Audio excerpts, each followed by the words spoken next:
Okay, so everyone, welcome to the Buyers on Demand podcast. I am your host, Sean Stewart. I am with. It's a pleasure to be with today, Tanner Helm. Tanner, we're going to talk a lot about your story today. First, for anyone new who is joining the podcast or listening to this episode for the very first time, I'll tell a little bit about my story, and that's going to be a great segue into Tanner's because there's a lot of similarities between him and us. We decided to, and I say we, myself, and I have two other people that I work with. We decided to start this podcast because we wanted to give the marketing secrets away, the true marketing secrets away to realtors. Now, why did we do that? I started my career about 4 years ago in real estate media. So I was the guy doing photos and videos. I did that for, at this point, hundreds of agents across, I'm in Las Vegas currently. So I did that for about 2.5 years. I helped a ton of agents sell homes in record time based on the videos that I was creating for them, photos I was creating for them. That also translated into social media content that I was doing on both YouTube and Instagram. I was able to help a ton of realtors here in my local area become top realtors on YouTube. For people, basically local celebrities. I have one realtor that I work with today who is constantly being bombarded on the streets because of her YouTube content. When I was starting this, I was just really interested in film and marketing. But my partner that I did this with, he unfortunately had 2 blood clots in his subclavian veins. So right here and here. And one was connected to his heart, the other one was connected to his brain. And if he didn't get them removed, then he would have lost his life. And so that put a complete halt in our story in terms of real estate media. Here we were, 2 guys, myself and my partner Josh, who's not on this episode today. We have always been infatuated with video, and we had finally made a career out of it, and now we were taken back because of physical altercations. And so when we had gone to the tail end of his surgery, we had to figure out, how do we reinvent ourselves in a way that can accommodate for him and his new lifestyle, which is to not be able to hold a camera as much anymore. He's not as physically active as he once was, and still be able to help realtors. And so we dived into where, again, a lot of our intersection between you and I, Tanner, our story, we did a lot of digital marketing. And we met a third partner, Tiago, who Tanner has met. And Tiago was someone who he worked with a real estate brokerage. He managed over 500 real estate ad accounts for Facebook ads. And they had done a model of pay per close. So they basically, you pay Tiago and his team if you close a deal. And I won't get into all the details right now at the beginning of the story because we're already 4 minutes in. But long story short, Tiago and his team found out that that wasn't the best business model to use when it came to marketing for realtors. Why? Because a lot of times a deal might take 6 to 12 months, and they basically are doing 6 to 12 months worth of free work. So we tried, when we met with Tiago, we said, okay, let's try to do a V2 of this and try doing a traditional marketing agency setup where we were giving marketing services, but on a monthly basis, a retainer or whatnot. And we found that there was also problems with that business model. And so, again, I won't go into all the logistics, but we found that there were so many things that traditional marketers or lead gen companies did in terms of their business model that did not fit with the business of real estate due to large transaction cycles and due to the nature of a new realtor who's now in this position where they have a career where they are solely commissioned. And so to lock into a monthly agreement when you don't know when your next meal's going to be paid for is very scary for a lot of people. And hence why we decided to make a podcast, expose all the secrets, and we wrote a book, Buyers on Demand, shameless plug for the beginning of this one, to expose everything that we've learned across the past 4 years. And I start this with this long introduction just for this episode because everything that I've learned about you, Tanner, seems very similar to the story that I just outlined. When I look at your social media and everything that you've presented to the world online, I see that back in 2012, you were doing some sort of Facebook ad management for realtors yourself as well. You were helping realtors advertise their listings, close more deals. Do you want to start, Tanner, by just telling us a little bit about all the way back in 2012, what you were doing? Yeah, absolutely. Well, thank you so much for having me on, and Yeah. cool to hear that background Yeah. from you, because, like you said, there's a lot of parallels between kind of what I've done and how my career just developed and where you guys are at. But yeah, I got into title insurance originally in Southern California. And obviously, I'm assuming most of the audience knows, but in title insurance, especially in California, it's all regulated. Prices are the same. We're coming out of an era where title reps had, been buying golf outings and trips to Mexico and things like that. And that's how they were generating business. But when RESPA came around in 2019 and said title companies can't do that anymore, or 2009, sorry, not 2019, they said that title companies can't do that anymore. So a lot of the title companies were revamping their sales force to bring value to the agents ultimately. And so for me, at the time, I was 19 and getting into title insurance, knew nothing at all about real estate, had never bought or sold a house, had never been in the industry, just had some kind of raw sales skills from selling copiers. And so I was coming into a market where the other title reps at competing companies were, they had been there for, I think the lowest one was like 12 or 15 years. And so they had established relationships. So I'm coming in as a young kid, trying to figure out how can I bring a value proposition to the agents here so that they want to work with me. And just found a kind of a niche, I guess, of marketing and sales for real estate agents. I noticed really early that was missing. Obviously 2012, and real estate's historically behind with marketing, but in 2012, a lot of agents were just learning video marketing, and Facebook was starting to show some results with advertising, especially in the real estate space. And so I really dove in deep on digital marketing, I guess, as a whole, you could kind of put it, and really just use that to bring value to real estate agents, and did that for 3 or 4 years with a couple of different title companies. And, slowly started to develop a little bit of a name in the real estate space in Southern California. And yeah, a lot of it was working really, now I look at it as like very elementary or rudimentary marketing, where it was like teaching agents how to film a video on their phone and upload it to Facebook, or use like bomb email campaigns and things like that. But it transitioned into, really heavy Facebook ad spend for agents, and, generating compelling lead capture forms and things like that. And so I did that for a little bit, and it was working really well. Agents were seeing results. We were generating leads for them. And, I'm doing this all as a title rep still. I wasn't necessarily doing marketing full time. It just was my way to talk to agents and bring them value. And then got picked up by a company called West, who was they were like a sister company of a title brand that we had worked with. And their whole thing was technology and marketing. So I dove into the tech space a little bit as well. And our biggest thing was like saving agents time, money, or bringing them business. And so learned a ton about CRM systems and, other digital marketing tools, any type of app or a tech that helps save agents time, or consolidated programs they were using.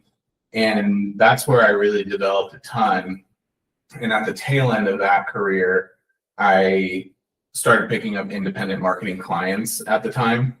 And so I had a handful of agents at first, and then realized that it was working, and was developing my own social media presence. And so I basically launched my own, marketing company, if you will. I guess it was kind of down and dirty, not really organized, but I was running a marketing company more or less, and helping agents grow their business. And that was the biggest deal. Was I was working with about 600 clients across the country. We were, mostly running Facebook ads for them, but also doing some branding and just general marketing for them. And agents were seeing really good results, but I realized pretty quickly that it wasn't super sustainable. One, I wasn't in a spot where I really knew how to run and scale that business. And two, the downside of working with realtors is they close a couple deals, they get really excited about, a contract or some marketing and generating business. And then 2 months into our 6-month contract, they're like, I can't pay this anymore. And so I was my turnover was massive. Yep. And around the same time, I started seeing a ton of results with some local agents in Southern California, and basically just said, you know what, I am talking to hundreds of agents every week or month, and most of them are telling me that the hardest part of this business is generating new deals. I'm doing that very successfully, so I'm going to go out and sell real estate on my own.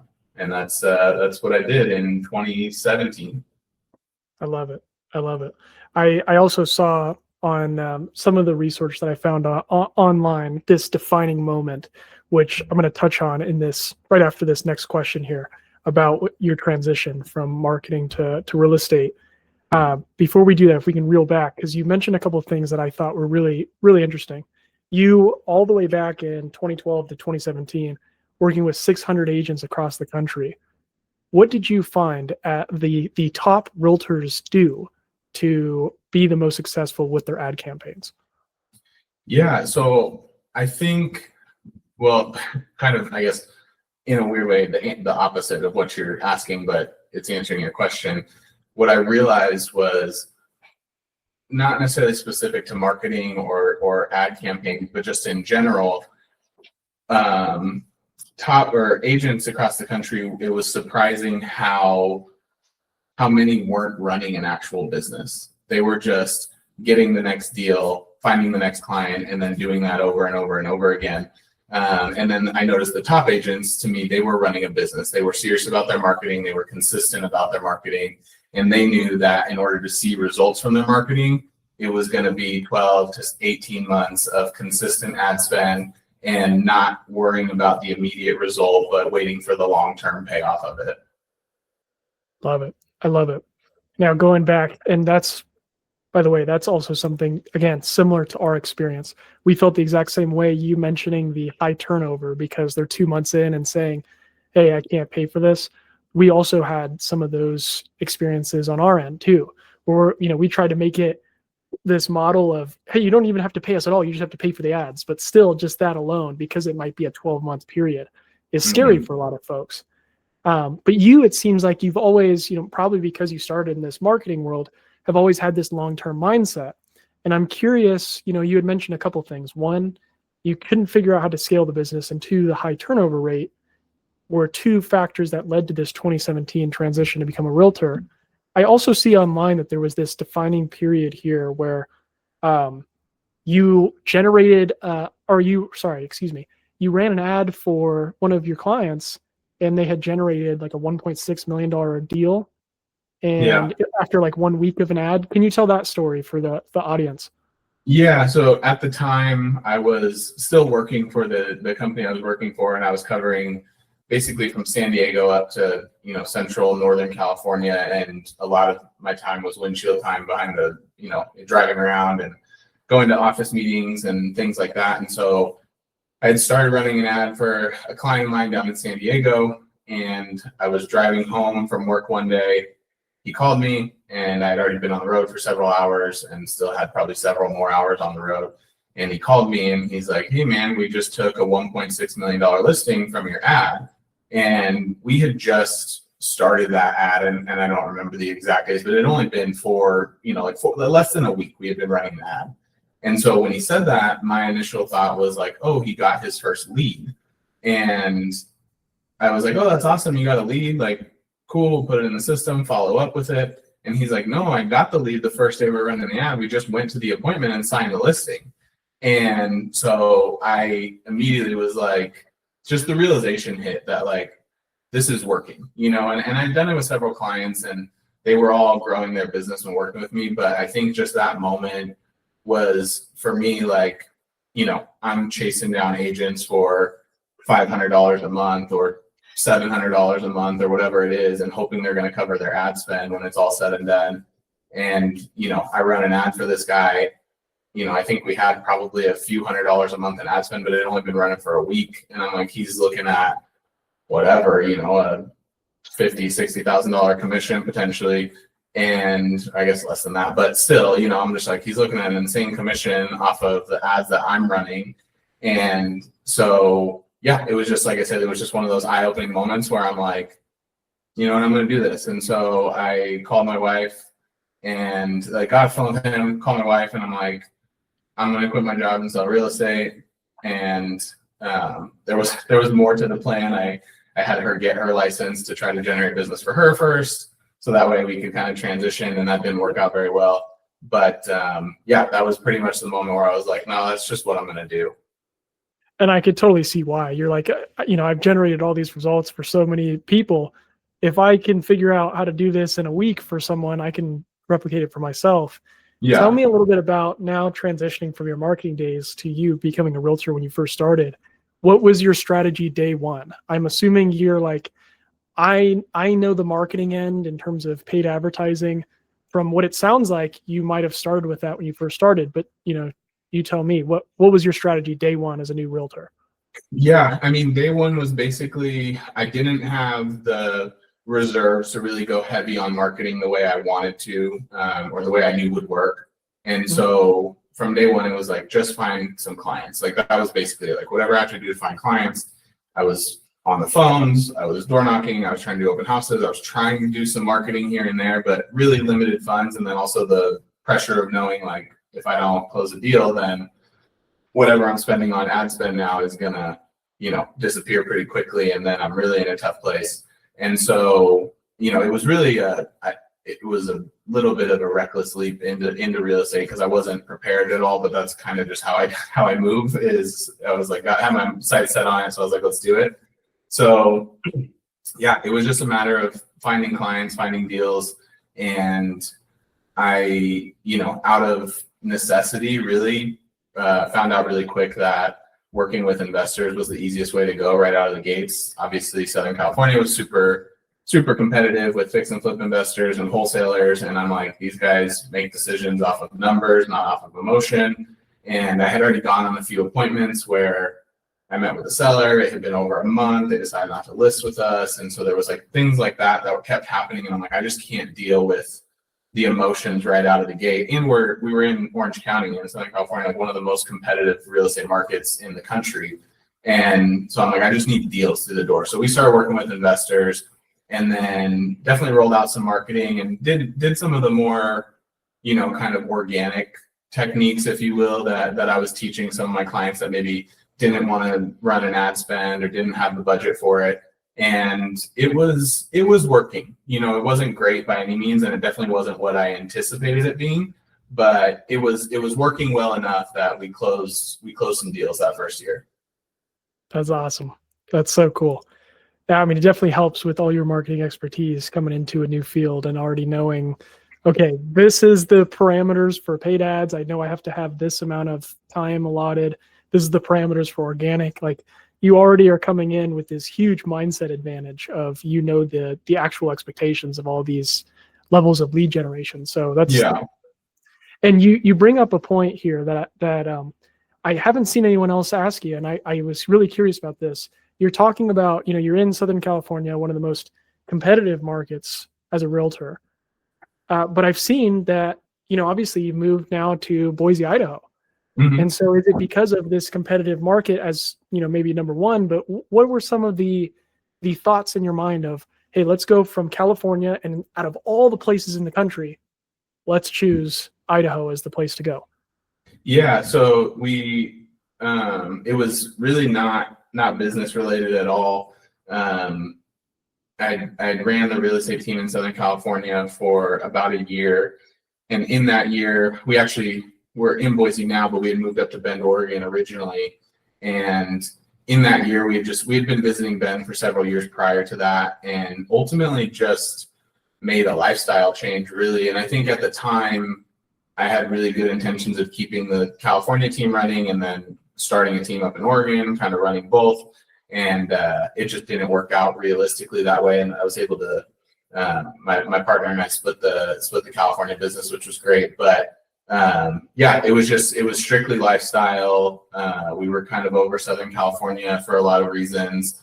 And there was a little bit of, I was working so much trying to build the business and realizing how much of a gap there was between the life we wanted to live and where we were at. There was a lot of space there, and it didn't seem like we were going to be able to bridge that gap quick enough. We had 3 toddlers at home at the time, And, so it was like, okay, let's make some decisions here and decide where we want to establish our life. And so, yeah, we moved up to Oregon.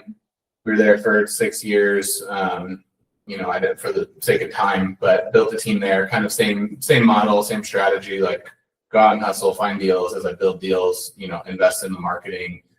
Oregon is really where I had a chance and I got the runway to implement some of my real estate marketing knowledge and know-how from over the years, but it had also been a few years since I had been doing it really heavy. So things changed and I had to relearn the landscape. And then, about a little over 2.5 years ago, we moved over to Boise, and kind of similar story there. Just, we were in Oregon.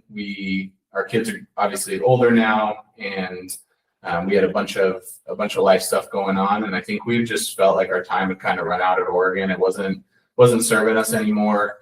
And it was time. I think we were just like, we didn't really feel like there was much there for us. When we left Southern California, we left all our family and close friends and everything else because we were both born and raised there. So leaving Oregon wasn't really scary at all because we weren't leaving anything behind at the time. Sure. So you were already done. Yeah. So we, like I said, we jumped over to Boise. It was kind of a quick and easy move over here. Not easy, but as far as geography, it was quick and easy. And spent like 1.5 years trying to figure out what I was going to do here and if I was going to get back into real estate, and sort of fell back into it intentionally, unintentionally. And now I'm up and running and going full force. And what is it about Boise, Idaho, that is so appealing compared to other places in the country? Because I know you're dealing with, you mentioned, you deal with a lot of real estate investors, but I'm sure you deal with a lot of them that are from other states and, whatnot, relocating, maybe even from California. What is it about Boise, Idaho that everyone is really appealed by? Yeah, Boise's great. I always tell everybody, like when I'm talking to clients that are thinking about moving here or even just out in the community, like Boise and the surrounding areas, there's, several cities that kind of expand out, but it's all Boise or considered Boise when people are talking about moving here. But it feels like you're going back to the 1990s. Like it feels like my childhood, and it feels like I'm giving my kids kind of the childhood I had where, I can look down the street and tell where all the neighbors are at because there's bikes piled up in the front yard. And if you come home after a school day, there's kids playing football in the street. And kind of that, I don't know, nostalgic childhood type memory that I'm assuming you probably grew up with similar. Like I said, kids playing in the street, everything very family friendly. And for us, I think it was just a good move knowing that our kids were getting a little bit older. And it seems like that's really the appeal here. It's very safe, one of the safest states in the country, very family oriented, lots of traditional values here. And I think, like I said, I think just quality of life, it feels like you're going back in time a little bit. What is it about Boise, Idaho that makes for a great place as a real estate investor? Yeah, so the investment market's a little weird here because there's not the widespread deals that there were in Southern California, but you have such rapid growth that if you find the right pocket or the right area where, you go to some of these kind of more like centralized towns that are outside of Boise, and they're developing so quick that, we were looking at a place just today actually that's listed at 220 in Nampa, a city just west of Boise, and it's in kind of like what would be considered the downtown or old town area, but all around it is just being developed so quickly, and values are going up so quickly that if you're a longer term play investor, there's nothing but opportunity here because the growth is so rapid. We're one of the leading states in terms of growth and safest states in terms of likelihood of a recession. And so I think growth is really it's a ton of opportunity. It's different opportunity than we dealt with in Southern California and Oregon, where Southern California was a lot of fix and flip, kind of get in, get out, quick opportunities. Here, those exist, but not as much, and it's pretty competitive. But the rate at which it's growing, there's a lot of opportunity. There's also a ton of rezoning opportunity things going on right now where, we looked at one over the weekend. Right now it has a single wide on it. It's a little over half an acre, but it's zoned to put a fourplex on it. So they had rezoned the area. A developer could come in, rip the single wide out, basically get it for land value, put a fourplex there, and have either a good buy and hold or a solid investment to go sell to somebody else as a developer. So I think growth is a good point. I mean, this might come off as a touristy conclusion here, but as someone who, like, I know you and I like Jimmy Conover, he posts all like the nice drone footage of all the places in Eagle and Star and blah, blah, blah. But I'm seeing it more and more on my feed now. I don't know if that's just like me being an echo chamber of just all these, like, I didn't realize how beautiful Idaho could be for recreation in terms of the lakes and the waterfalls and the neighborhoods and whatever the case is. And from what I'm seeing online, it does seem like more and more people, especially because of, what's going on in California and other areas of the economy, whatnot, are deciding to go to Idaho. And it seems like Boise, Star, Eagle in the next couple of years are going to be, I don't know, what kind of predictions do you have for the future of some of these main hotspots in Idaho?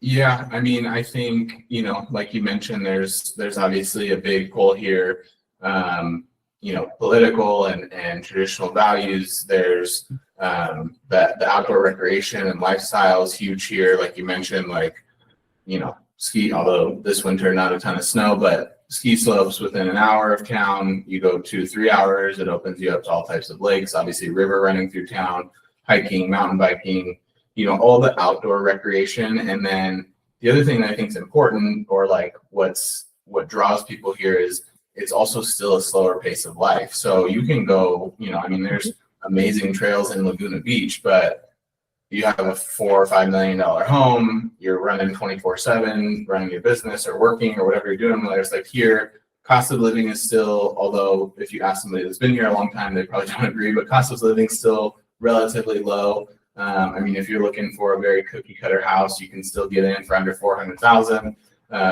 outside of town a little bit. But yeah, I think, like I said, especially when you're looking at the relocation buyer, they can sell, California and Washington are the biggest feeder states. Oregon's right behind them. They can sell their California, Washington home, come here, pay either cash or mostly cash for a place, slow their pace of life down, go out, like I said, mountain bike, be on the river, go ski, snowboard, go up to the mountains. You're only a couple hours away from mountain towns. And I think it's just a lifestyle that a lot of people are desiring. Obviously, we saw a huge influx come through during the COVID market, and there was, a lot there. But yeah, I think growth is the biggest thing. I think because of the demand here, I don't see it slowing down necessarily. There's still plenty of, we're a huge new construction market as well. So there's a ton of houses being built and people come in, and still doesn't seem like there's enough. And I will say the one thing, because Oregon was growing a lot too during COVID, and it was, they didn't plan for it well. And here it seems like they're very intentional about the infrastructure and the planning as they grow. And like I said, if you ask a longtime local, they probably don't agree. But as somebody that's seen, I've been here, been coming here my whole life because my grandpa lived up here when I was a kid. But, even just living here over the last few years, the growth seems very strategic and well planned. And that totally makes sense. It almost feels like when I look at Boise or just the state of Idaho in general, it seems like it's a complete opposite retraction from this world that we're going into of like everything digital, everything AI, everything modern, right? Like when you think about some of the other hotspots, like I'm in Vegas, right? And everything here is like big screens and casinos and, whatever the case is. And Idaho is like everything that I've seen. It's just like what you're saying, kind of a step back in time, but more like appreciation for outdoors and nature and all the things that I imagine a lot of your clients enjoy, right? After working, 24/7, it seems like on deals and whatever they have to do in their everyday life, being able to live in an area where you can go and enjoy the weekend, away from the screen. It's not something that you can really do. Definitely not something you can do here or in a lot of places around the country. So that totally makes sense. What have you seen in terms of the investors that you work with, the other types of, buyers and sellers that you come across? what is like the number one mistake that you see that they often make?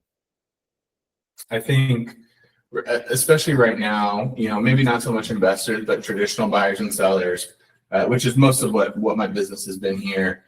I think they're on both ends putting too much weight on the market and and headlines and the fluctuations. I think we were volatile for so long, and I'm sure this is probably a nationwide trend, not just necessarily locally, but the market was so volatile for so long through COVID.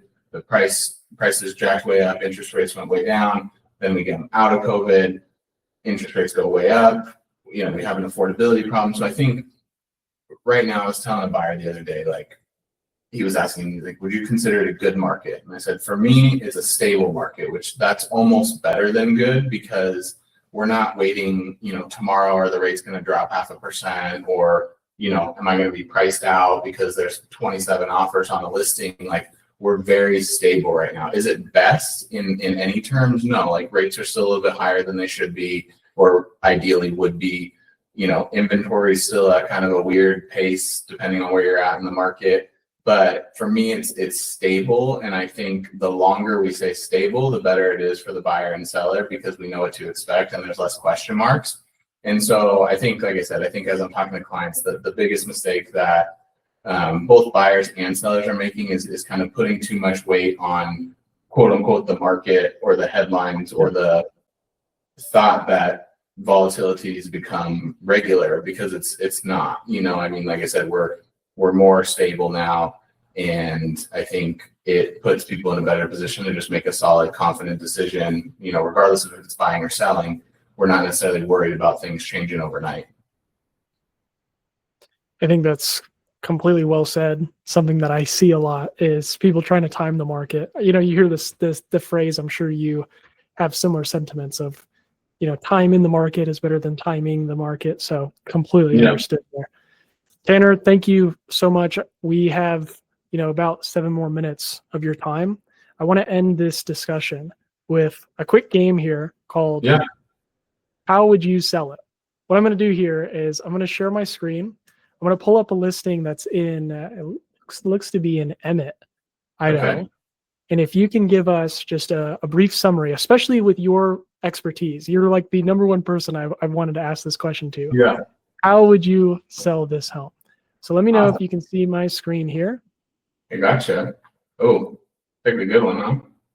There we go. So for anyone that's, I don't know, audio only listeners, we have a home here, $264,000. It's in Emmett, Idaho. How would you describe this condition, Tanner? I'm actually going to take that address down, send it to my investors. That's pretty rough condition.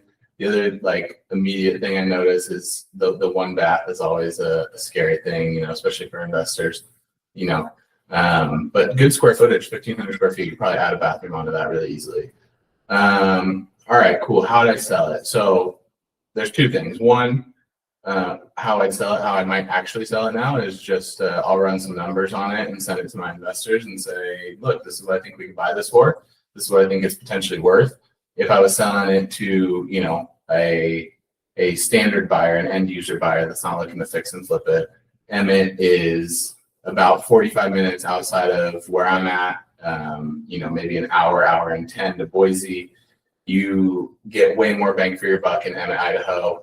Very cute little town, river runs through it, smaller town for sure, but close proximity to everything you need. If you're somebody that's moving, looking for kind of a quieter place of, pace of life, slower pace of life, but you still want to have close access to everything that Boise and the Treasure Valley has to offer, Emmett's a great place.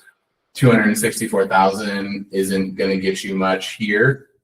So it's a price point where, if you're under 3, you probably need to be in Emmett or, some of the towns that are on the outskirts. So I think there's a ton of potential there. Like I said, you're 4-bed, 1 bath. The 1 bath's not ideal, but you got 1,500 square feet. You could probably very easily add a bathroom to that for a relatively low cost. At 1,500 square feet, you're maybe, obviously, despite any major issues, which the roof looks kind of questionable in that picture, but relatively low rehab costs to bring that up to just a great, cute little place in an amazing town that's about an hour outside of Boise. that's a winner right there. Tanner, thank you so much for your time. It's been a pleasure talking to you. That was an awesome way to end this. Yeah, absolutely. Thank you for having me. I really appreciate it, and hopefully was able to bring some value and share some insight. And we'd love to do it anytime. Absolutely, Tanner. Take care. Thank you again. Awesome. Thank you guys. All right. Bye.